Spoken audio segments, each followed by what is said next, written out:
Ricordare una pagina oscura per rendere giustizia a quanti hanno sofferto, ma anche per imparare dalla storia. Per questo Chiavari ha celebrato il giorno del ricordo. Stamani all'Auditorium San Francesco si è svolta una conferenza per fare memoria dell'orrore delle foibe e dell'esodo di circa 350.000 istriani, fiumani e giuliano-dalmati dalle loro terre, annesse nel secondo dopoguerra alla Jugoslavia di Tito.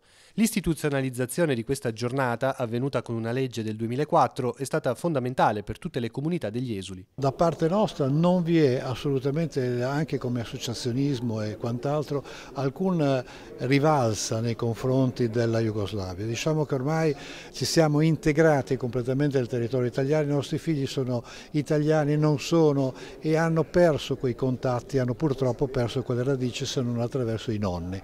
Per noi è un rimpianto, ormai rappresenta quel moto dell'anima in cui si pensa al passato con un grande rimpianto di quello che non c'è più.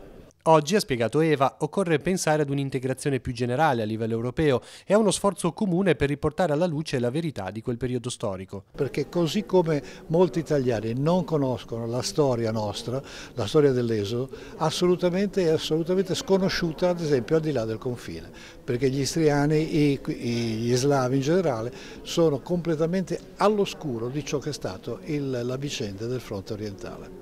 Nell'incontro odierno, Claudio Eva ha colto l'occasione per ringraziare i chiavaresi e la diocesi dell'accoglienza avvenuta all'epoca nei confronti degli esuli. Hanno accettato con molta benevolenza la nostra presenza e hanno accettato particolarmente i nostri ragazzi, i nostri figli nel poter proseguire, andare avanti negli studi e poi da questi essere integrati completamente nell'ambito della città stessa.